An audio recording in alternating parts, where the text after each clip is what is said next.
Hola, Marta Lafuente, ¿cómo anda? Buenas noches. Gracias por venir. Siempre usted muy coqueta, ¿no? Gracias. Explíqueme qué es esto que tiene en la nariz. Una elegancia. ¿Una elegancia? Sí. ¿Hace cuántos años tiene? Hace muchos años. Hace muchos años. Muy bien. ¿Qué tal, senadora Blanca Belar? ¿Cómo anda? Muy bien, Carlos. ¿Todo bien? Bien. Buenas noches a la amable audiencia. ¿Qué tal, doctor Carlos Bersangalli? ¿Cómo anda? Pero muy contento de estar aquí contigo y sobre todo en tan buena compañía. Sin ninguna duda. Bueno, hoy nos toca hablar obviamente acerca de educación. Y decía yo, al terminar el noticiero y al comenzar el péndulo, que el Foro Económico Mundial había dado a conocer su informe de competitividad. Paraguay descendió 3 puntos en solo un año. Y citaba las razones. Y la primera razón citada en el informe tenía relación directa con el escaso nivel de la calidad educativa en Paraguay. ¿Verdad? En primaria, en secundaria y también en la universitaria. Y hablaba de la falta de capacitación laboral por ese motivo de muchos chicos. Y eso a su vez traía como consecuencia que muchas empresas no podían venir a invertir debido a la falta de mano de obra calificada. Y que era un gasto excesivo para muchas empresas gastar en la instrucción de gente de mando medio sobre todo. Bueno, pero también tenemos el tema de los docentes, el tema de la huelga, no quieren que se les descuente el salario, anuncian más huelgas, pero hay que hacer una aclaración. Nosotros en el noticiero informábamos de que la ministra no había recibido a la gente de la FED y la gente de la FED se estuvo plagueando, incluso dieron una conferencia de prensa al respecto. ¿Es cierto que usted no le recibió? No, no es cierto. Yo recibí una nota hoy pidiendo audiencia y hoy mismo les contestamos y el viernes tenemos la reunión. ¿Mintieron? Averigüe. No, si usted me dice eso, pero mintieron, ¿usted le contestó inmediatamente? Cuando recibí la nota, elaboramos la respuesta en el día. En el día. ¿Usted cree que ya habrán recibido? No sé, eso se emitió, seguramente recibieron. Bueno, porque ellos habían comentado. Es más, voy a pedirle a la producción a ver si podemos pasar ese informe que ya habíamos visto en el noticiero acerca de lo que decían los sindicalistas sobre ese tema. Porque parece que usted consiguió algo dentro del sector de los sindicalistas y la docencia. ¿Todos están en contra suya de repente? No, no es cierto. Hoy tuvimos una reunión con un grupo grande, con una organización que aglutina a la mayoría de los gremios y hemos tenido una conversación sobre la carrera docente y las reivindicaciones que están planteando en una mesa de diálogo y es una mesa de trabajo sobre carrera docente. Bueno, ¿es posible revertir esta situación? Por eso que le llevaron serenata y compañía. Ahora lo de la FED que dicen para afuera, lo que no estamos en el tema. La situación parece grave. Para usted que está dentro del problema, ¿cómo es realmente? Y claro que es grave. Los niños están sin clase hace mucho tiempo y parece que esta es una sociedad que duda de que el derecho a los niños está por sobre cualquier reivindicación.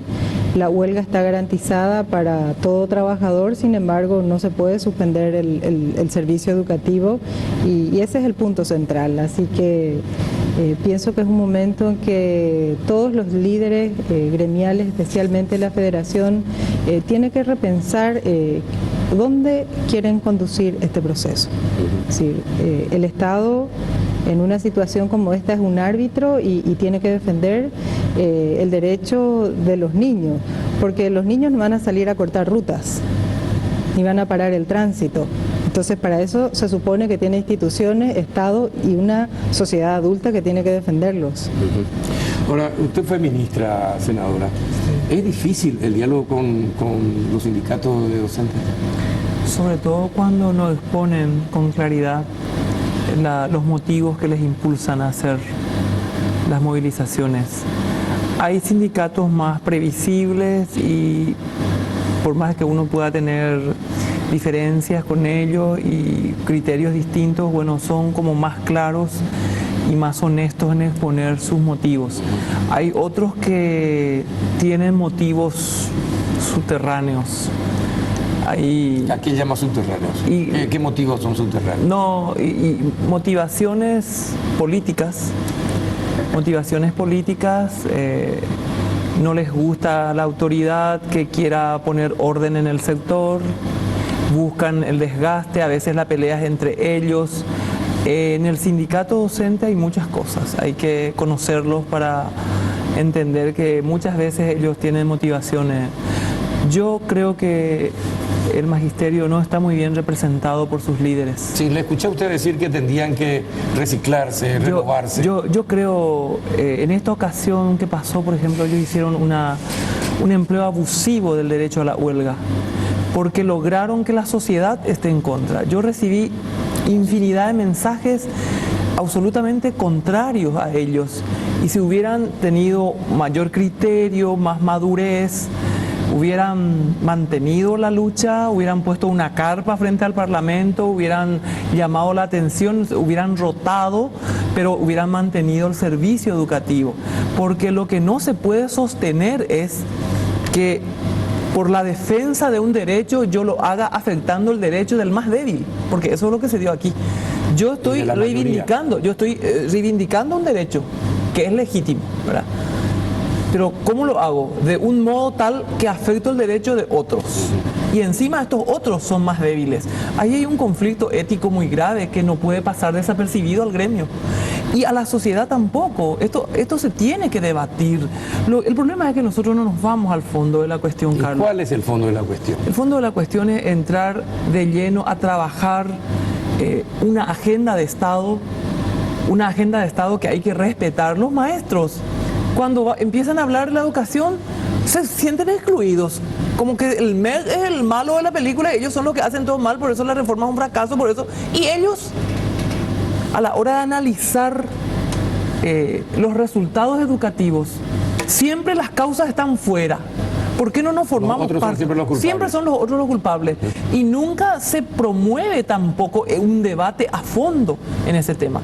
El otro día escuché que le entrevistaste a una dirigente del hotel y le dijiste, no es así. Pocas veces escucho que alguien le pone un contrapunto, porque normalmente ellos dicen lo que quieren. No, le dije que no mienta. Sí, le dije que no mienta. Sí. Yo escuché esa entrevista. Sí. ¿Verdad? Yo aprecio mucho el esfuerzo de los maestros, conocemos el magisterio desde las entrañas, conocemos el sufrimiento de muchos docentes y nada les desmoraliza más que no pierdan ni ganen reputación y que el que hace y el que no hace sea lo mismo. Eso les desmoraliza a los docentes. Ahora, doctor, usted fuera del Ministerio de Educación, ¿cómo ve todo este conflicto? Y sobre todo, como doctor en Derecho también, esta explicación que dieron, o que dio el abogado y secretario general de la Federación de Educadores del Paraguay, de que no se les pueden descontar los salarios por los días de huelga en septiembre y octubre, porque la huelga fue en julio y agosto. ¿Qué razón tiene? ¿Y que es jurídicamente cierto hablando o no? No conozco el caso concreto, pero lo que sí creo es que tenemos que acostumbrarnos al cumplimiento de la ley. Entonces, lo que está pactado en la ley tiene que aplicarse, ¿verdad? Y también coincido con la ministra en el sentido que los niños no hacen huelga y quién los defiende a ellos. Eso no se da solamente en Paraguay, se da en otras sociedades también. Me dicen que en la sociedad japonesa, cuando hay una huelga a nivel empresa, interrumpen la jornada laboral por 3 horas, por ejemplo. Pero terminada la jornada ordinaria, siguen trabajando por 3 horas más para compensar las horas que dejaron de trabajar. Porque en el fondo saben que si castigan a su empresa y bajan la rentabilidad, pierden la oportunidad de tener empleo. Entonces, yo creo que el ejercicio de los derechos tiene que realizarse de una manera responsable. Y yo creo que esta transición democrática, que me agrada saber que el presidente Carter dijo que hay que ponerle ya punto final a la etapa de transición, supongo que refiriéndose a que está ocurriendo ya con normalidad la alternancia en el poder, que es absolutamente saludable para la República, nos llevó a un ejercicio abusivo de los derechos. Quizás porque estábamos muy reprimidos como sociedad, pero tenemos que comenzar el proceso institucional de este país ¿verdad? Entendiendo que mi derecho también tiene un límite y que los demás también tienen derechos. Y en materia de educación, no se le puede castigar a un niño privándole por periodos largos de su derecho a educarse. Entonces, yo no sé si el reclamo, no conozco el tema, pero asumiendo que sea el más justo de todos, lo que percibo como ciudadano, que se está ejercitando el derecho a la huelga, como decía la senadora, de una manera abusiva y no respetando el derecho de los chicos que tienen que ser educados y que el tiempo perdido ya no lo pueden recuperar. Jamás. ¿Eso ya no lo recuperan? Ya no lo recuperan y eso es lo que nos tiene que llevar como sociedad a reflexionar cuando vamos a emprender acciones, fundamentalmente un grupo profesional, porque la actuación de un profesional éticamente tiene que ser aceptable, es decir, no puede ser cualquier salida, cualquier solución. Aquí hay un debate ético que hacer, como si cualquier acción pudiese ser posible, sin embargo, las consecuencias de esa acción es el perjuicio para estos niños. Hay que recordar que el 50% de la matrícula del sector educativo está en condiciones de pobreza. Es decir, 50%. estos niños son quienes más necesitan y la educación empieza por estar en aula, por estar en clase y por desarrollar las competencias necesarias. Es decir, Y por la merienda o el almuerzo escolar. mal podríamos mejorar la calidad de la educación si disminuimos las horas ya insuficientes que tenemos, porque compensar todas las debilidades o la falta de desarrollo inicial de los niños requiere más esfuerzo, más tiempo y más calidad. Entonces, cuando se requiere más calidad y se recurre a la ausencia del servicio, de verdad como sociedad tenemos que pensar y se siente mucha orfandad cuando nos ponemos a defender el derecho de los niños, porque es como si fuese un castigo al derecho también de reclamar mejores condiciones laborales. Pero en colisión de este tipo de derechos, por supuesto el Estado tiene que arbitrar en favor del más débil. El tema es, Carlos, que estamos de acuerdo con las reivindicaciones. Ese es un aspecto muy importante. Yo creo que los maestros tienen que tener una jubilación digna. Y aquí yo estuve explicando de cómo una interpretación de lo que es movimiento en el salario les llevó a un perjuicio a los maestros. Ese es un punto que se tiene que acordar con el Estado ahora. Estamos de acuerdo con eso. Lo que no estamos de acuerdo es que para luchar por eso se perjudica al más débil. Eso es lo que riñe con un principio básico de ética. La ministra mencionó que un profesional tiene que tomar decisiones éticamente aceptables. También la condición de profesional significa responsabilidad por el resultado del trabajo. Claro. ¿Y qué significa eso? ¿Qué significa eso? Yo pienso todas las lecciones de física, de química que dejaron de dar los alumnos de la media y que después tienen que ir a intentar ingresar en la universidad. Pienso los procesos justo en la etapa de desarrollo del niño de primer grado, está adquiriendo la lectoescritura y el cálculo. Está en el momento justo. Este receso largo, qué perjuicio enorme para quienes tenemos alguna noción de lo que es el proceso cognitivo del sujeto cuando aprende y que sabemos que eso no se recupera con más horas después. Nos damos cuenta que este es un perjuicio enorme que alguna vez tenemos que tomar conciencia como sociedad y cuantificar. Bueno, ahora yo también quiero agregar, Carlos, de que el resultado final es muy importante, ¿verdad? Porque si no, no tenemos lecciones aprendidas. Y en el caso de los educadores, la responsabilidad es doble, porque ellos son modelos para sus alumnos. Sí. Entonces, el final de esta historia, y acá la ministra tiene que tener mucho valor para seguir luchando por la aplicación correcta de la ley, porque al final simplemente se trata de eso, ¿verdad? Pero a veces nos sentimos agredidos porque se nos aplica la ley, ¿verdad? Esto ocurre en este sector y en otros también, ¿verdad? Y tenemos que someternos toda la ley porque esa es la que nos equilibra y hace respetar el principio de igualdad y hace construir institucionalidad, que es lo que este país necesita. Ahora, un ejemplo nomás. En San Pedro,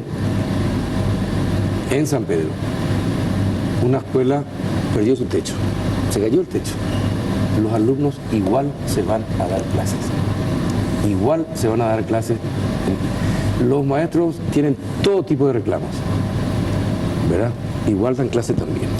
en San ¿Cómo Pedro. ellos van a ser iguales a los que no se fueron aquí en Asunción, dejaron su escuela? Por eso es... ¿Cómo como va a ser dice, lo mismo? Hay una cuestión de base ética también en todos estos reclamos y que debería revisarse. Ahora, me tengo que ir a la pausa, pero me llamó la atención algo que dijo la ministra. Dio un diagnóstico de lo que se debería hacer. Y lo que yo pregunto, y le dejo para la respuesta para el próximo, ¿por qué no se hace? ¿Por qué no se hace? Usted habló de más horas de clases, que es algo que desde hace décadas que se menciona como una falta. Usted habló de mayor capacitación de los docentes, que es algo que hace décadas se reclama. La pregunta es, si tenemos el diagnóstico, ¿por qué no lo hacemos a la vuelta de la pausa? Estábamos hablando acerca de, en la pausa, acerca de la calidad de la docencia en nuestro país, que es fundamental para que los chicos tengan mejor calidad en cuanto a su educación. Ministra, usted decía, necesitamos hacer esto, más horas, mejores docentes, etc. Si sabemos todo lo que tenemos que hacer, ¿qué es lo que nos impide hacer? Bueno, Usted fue viceministra también en otro periodo. Entonces, vamos a dos factores. Hay un primer factor que tiene que ver con las condiciones de vida de nuestra población. Si tenemos la mitad de la matrícula en situación de pobreza, esas personas ya vienen con deterioros importantes que requieren no solamente educación, sino un desarrollo integral. Sí, bien. Entonces, la relación entre la condición socioeconómica y el nivel de rendimiento académico es de 70%, está determinado por el nivel socioeconómico. Entonces, eso quiere decir que la cuna pesa en un 70%. Eso implica que tenemos que aplicar políticas sectoriales como lucha contra la pobreza. Una intervención sectorial aislada del combate a la pobreza, la escuela por sí sola no va a modificar el futuro de un niño que tiene una historia intergeneracional de pobreza. Eso es por un lado. Por otro lado, los factores puertas adentro. Es decir, para que la gente entienda, bajándolo en cristiano, como decimos nosotros los paraguayos, ¿verdad? A ver, si usted dice 70%, significa que las personas con mayor, las familias con mayor capacidad económica tienen a hijos mejores educados. Con mayores posibilidades de desarrollo. De desarrollo educativo. De desarrollo integral. Integral, perfecto. Pero hablamos concretamente de entre ellos educación. Bueno. Ese 30%... lo da la escuela, que en el caso de los chicos de bajo nivel socioeconómico, la escuela es todo en su futuro. Pero no podemos, es muy tarde la intervención escolar si las condiciones de vida de la madre y del niño, digamos, tardan 5 o 6 años. El primer encuentro con una institución, si es la escuela, imagínense todo el desarrollo infantil vinculado con la psicomotricidad, el desarrollo sensorial, el desarrollo de habilidades emocionales, cognitivas, la imaginación, la creatividad, todos esos son aspectos que se desarrollan antes de llegar a la escuela. Claro, es decir, que ese 50% de chicos que están en edad escolar del sector más pobre ya vienen con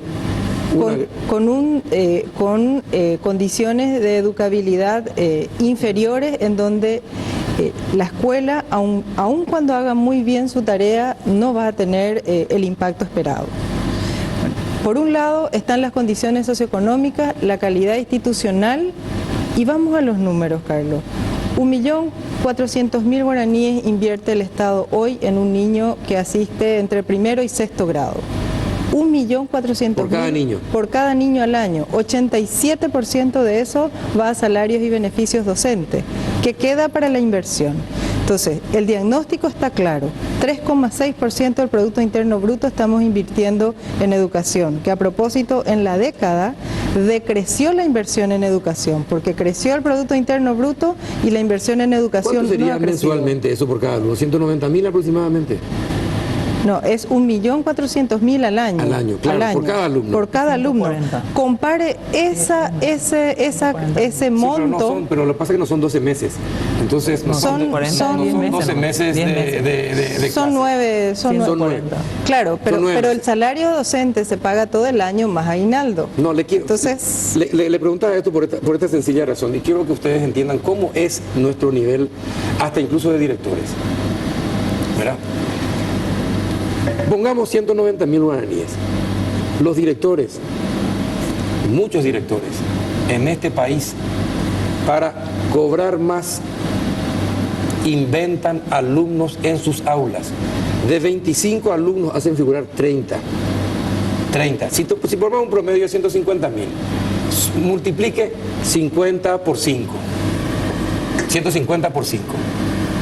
Es una buena parte y está comprobado. Solamente en Caguazú, y estos son datos del Ministerio de Educación, solamente en Caguazú se comprobó una pérdida de 200 millones de guaraníes que se va a bolsillo de directores que le están cobrando al Estado por alumnos que no están en clase. Corrupción. Pero nosotros no tenemos un modelo de No, financiamiento por así alumno es. en el Paraguay. No. Bueno, El financiamiento es se paga el salario y el tema de la gratuidad de la educación se va asumiendo conforme a las posibilidades. Antes era solamente el salario docente y la escuela. Después se empezaron a dar los útiles. Después en la reforma se distribuyeron por primera vez en la historia del Paraguay libros. Se distribuyó en total en una década y 2 años, en 12 años, más de 14 millones de textos. Y bueno, después se amplió el tema de la cobertura del complemento nutricional. Ojalá se pueda tener una escuela gratuita con uniforme y con Pero otras estos son datos del atenciones a los Ministerio, alumnos. porque ustedes tienen una base de datos increíble tiene el Ministerio de Educación. Y ahora que hay una parte ya informatizada, es todavía más espectacular. Tiene nombre, creo que es Fénix, algo así, tiene el nombre.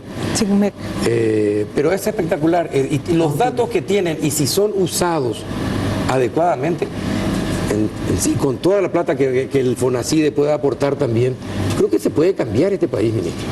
Se puede, pero hay que entender bien el problema. Es decir, la inequidad es parte de la inequidad en educación, es parte de la inequidad social. Esa es una nueva comprensión que tenemos que tener. De lo contrario, penalizamos al maestro, penalizamos a la escuela y dejamos estable el resto de los factores que inciden. Sí, Sin duda la escuela tiene muchos aspectos que mejorar, pero a la vez decir que con una inversión de 3,6% del Producto Interno Bruto, con personas todavía, con colectivos, poblaciones que todavía tenemos fuera, y con todo el reto que significa el aseguramiento de la calidad de la educación durante toda la vida y para todos, es absolutamente insuficiente. Frente a eso, nuestro esfuerzo está puesto en el fortalecimiento institucional. Empezamos con una auditoría internacional que no se ha hecho antes, justamente para saber el estado de salud del uso de los recursos y poder tener un sistema muy transparente de rendición de cuentas para volver a ganarnos la confianza como sector. Es decir, el sector tiene que demostrar que los recursos son adecuadamente utilizados y demostrado eso, obviamente tenemos que aumentar la inversión. Con gastar mejor habremos arreglado algunas cosas. Ordenando la casa, bueno, pero eso va a ser absolutamente insuficiente para promover un desarrollo efectivo, porque de repente los debates parecieran que se centran en que no se hacen las cosas porque no se quieren. El otro factor es acumular capacidad, dejar esta moda de refundar en cada periodo gubernamental. Hay que acumular lo bien hecho y hay que modificar. Exactamente, pero tenemos que ponernos de acuerdo cuáles son las prioridades, porque basta que 5 personas conversen y cada uno tiene su manera de priorizar. ¿Cuál es la prioridad para usted como ministra de Educación? ¿Cuáles son 4 prioridades? Transparentar la educación, es decir, el sistema administrativo, rendir cuentas de cada guaraní que ingresa, que el Ministerio vuelva a ser el ente rector de la política pública en educación, porque esto está bastante dudoso en este momento. ¿A qué se refiere? que el Ministerio de Educación tiene que volver a liderar la conducción de ¿Y la acaso política no lidera? pública. No, ¿Por qué dice eso? porque está bastante frágil su conducción y ha dejado de participar del proceso. ¿Dónde está frágil? A ver si es más clara. ¿Por qué el Ministerio de Educación no es fuerte? Porque tiene debilidades institucionales, además, tiene debilidades institucionales que tiene que corregir. El Estado tiene que fortalecer su capacidad de invertir, de desarrollar una política institucional que acumule resultados y que sea más previsible, que evalúe, rinda cuentas. Es decir, eso es fortalecimiento institucional. Ustedes quieren decir, el Ministerio quiere tener el control de FONACIE. El Ministerio, es decir, Yo creo que tiene que tener control, Carlos. Sí. ¿Sabes en qué sentido? El Ministerio es el que sabe y el que va a llegar a las escuelas. A mí no me entra en la cabeza que para usar los fondos de mejoramiento que nunca hemos tenido, que siempre el recurso se iba todo en salario, y para tener una política de mejoramiento teníamos que endeudarnos. Ahora tenemos recursos que son nuestros y resulta que el Ministerio tiene que venir a competir con muchas otras ONG que quieren hacer lo mismo. ¿Cómo van a meterse en el Ministerio? El Ministerio que tiene que dirigir la política. ¿Cómo yo voy a ir a decir, tengo una ONG y yo quiero capacitar a los directores y voy a entrar a competir por un fondo con el Ministerio? El Ministerio puede contratar inteligencia de afuera, pero quien tiene que dirigir la política y tiene que hacer los programas de mejoramiento con sus recursos y llegar hasta las escuelas, tiene que ser el Ministerio. Nosotros hicimos Escuela Viva. Escuela Viva es una experiencia exitosa que se estudia en el BID como una de las experiencias más exitosas de las reformas latinoamericanas, y tienen videos de Paraguay, todo escrito abajo en castellano, de la parte donde los autores hablan en guaraní, porque muestran que esa ha sido una intervención exitosa. Esa intervención hizo el Ministerio. Si nosotros podemos hacer ahora Escuela Viva 2 con fondos del FONACIDE y mejorar el ¿Por qué no aprendizaje. presentan el proyecto? ¿Cuál es el problema para que se presente el proyecto? ¿Cuál es el problema para que se haga? ¿Cuál es el problema para que las intendencias que tienen una parte de esos recursos en trabajo coordinado con el Ministerio de Educación prioricen con acuerdo y con sugerencia al Ministerio de Educación, prioricen qué aulas o qué escuelas Yo deben? en el tema del aula estoy de acuerdo, Carlos. Ningún problema. Mire, Las aulas que hagan los municipios bajo la dirección del Ministerio. Sí. Yo Bueno, creo, ¿y por qué no se hace? yo creo que hay dos, bueno, Carlos, vos estás hace más tiempo en FONACIDE, nosotros todavía no llegamos a FONACIDE, pero creo que hay cuestiones que hay que discutir en el diseño de FONACIDE. Es muy engorroso, primero, que el Ministerio, para realizar sus actividades misionales, tiene que concursar en proyectos.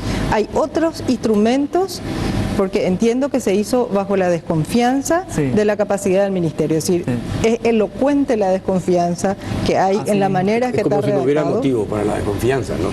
Bueno, pero entonces, ¿por qué no mejoramos la capacidad de rendición de cuentas, el monitoreo y la evaluación? ¿Por qué ponemos tantas limitaciones para el uso? Es decir, el flujo para el uso es muy engorroso. Frente a eso hay políticas mundialmente reconocidas que se establecen responsabilidades, se rinde cuenta, se evalúa, se rectifica. Es decir, hay otros instrumentos para hacer. Bueno, a ver, doctor, usted que es uno de los culpables de ese proyecto, a ver, ¿está escuchando lo que dice la ministra y la senadora? Atentamente. Yo en primer lugar creo que tendríamos que sentarnos a leer juntos lo que dice hoy la ley, ¿verdad? Eso en primer lugar, porque creo que hay información equivocada acá, ¿verdad? En segundo lugar, quiero transmitir cuál fue la filosofía cuando estos chicos, Carlos Peralta, Luis Vareiro, Óscar Acosta, Menchi, tomaron una idea revolucionaria para este país. Y reconocerle al gobierno de Lugo que logró con Brasil mejorar el nivel de retribución de los royalties por compensación de cesión de energía. 240 millones de dólares más. La sociedad no discutió tanto eso y el Ministerio de Hacienda había radicado ya un proyecto del FONACIPE que contemplaba básicamente algunos rubros para infraestructura y algunos otros programas, pero no estaba particularmente la educación ahí. Y ellos tomaron la idea de tratar de destinar a la educación los 240 millones de dólares íntegramente para la educación. Trabajaron para tratar de vender a la sociedad, a la clase política, al gobierno, esa idea. Y ahí nos planteamos, porque ahí vinieron a hablar conmigo, de qué manera se podía asegurar que eso fuera a la educación como fondo de inversión. Sí. Porque, como usted dice, ministra, el presupuesto del Ministerio de Educación de este año son más de 1.000 millones de dólares y solamente 5 o 6% tiene gastos de inversión. ¿Verdad? Entonces, lo que tenemos que aprender, ¿verdad? Y voy a recordar una anécdota. Cuando De Bernardi, el ingeniero De Bernardi, vendió a la sociedad paraguaya la idea de la represa de Itaipú, uno de los argumentos que utilizó es que vamos a tener mucha plata y con esta plata vamos a hacer el desarrollo industrial del Paraguay. Estoy hablando de los años 70. Valdría la pena que averigüemos qué pasó, qué destino de inversión tuvieron los fondos, tanto de Itaipú como de Yacyretá. ¿Cuánto totalizan? Usted que estaba en el Parlamento puede averiguar, y valdría la pena para como sociedad ser autocríticos de nuestros propios errores. Acá no se trata de adjudicarle el error a Juan o Pedro, sino mirar para el futuro, pero reconociendo los errores que hay, porque si no seguimos repitiendo la historia, ¿verdad? Entonces, entiendo que la cifra está en torno a los 10.000 millones de dólares. ¿Y dónde quedó esa plata? Y tenemos que reconocer que lamentablemente, ¿verdad?, nos hemos enviciado con vivir con gastos corrientes más allá de las posibilidades reales. Porque eso que le pasa al Ministerio de Educación es un problema estructural, ¿verdad?, de los presupuestos de nuestro país, ¿verdad? Por eso no podemos acelerar el desarrollo. Entonces lo primero era, tratemos de que esta plata quede asegurada para la educación en fondos de inversión. El segundo planteamiento es, hagamos que el Estado, Ministerio de Hacienda, no se apropie de los recursos, ¿verdad?, que normalmente ocurre cuando al término de un año fiscal, ¿verdad?, no se ejecutaron eso que estaba en el presupuesto, que sabemos que también hay un déficit. No estoy hablando de ningún ministerio en particular, pero hay un gran déficit en ejecución por parte del Estado de los programas que son aprobados. De hecho, tendríamos mayor déficit fiscal si es que todos los programas que se aprueban en los presupuestos son ejecutados, ¿verdad? Porque ahí los presupuestos son un poco una manera de autoengaño que tenemos.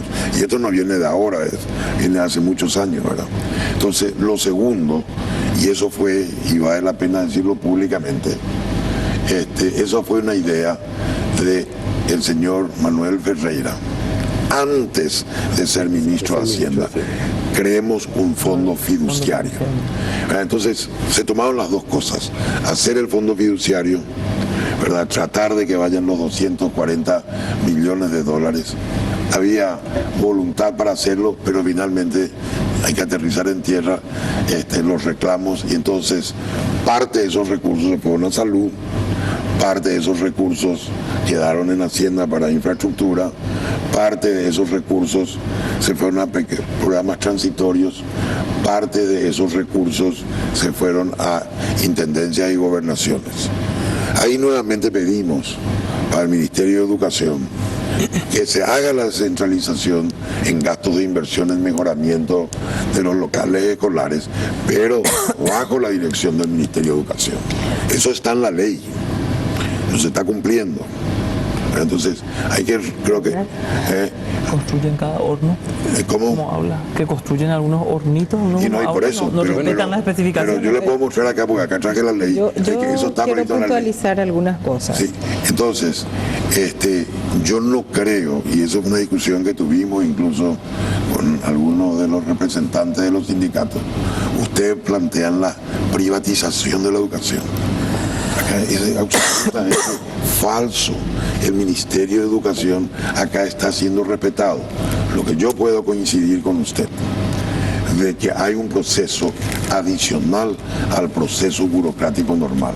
Hay una instancia más en la que tienen que ir los programas, que básicamente tienen que ser en el área de educación, tienen que ser programas del Ministerio de Educación, y eso está contemplado en la ley. Lo que sí, por el tamaño, cuando piensen ustedes que el planteamiento era apropiemos para la educación todos los recursos adicionales de ITEIPU. Sabemos que es un país que tiene tantas carestías en todos los sectores que todo el mundo quería aprenderse, y al final, atomizando los recursos, No pasa nada. no se logra nada, ¿verdad? Ese recurso no existía para nadie. Entonces, ese recurso nuevo, ellos son los que realmente pensaron cuál sería la mejor manera de invertir esta plata para el país.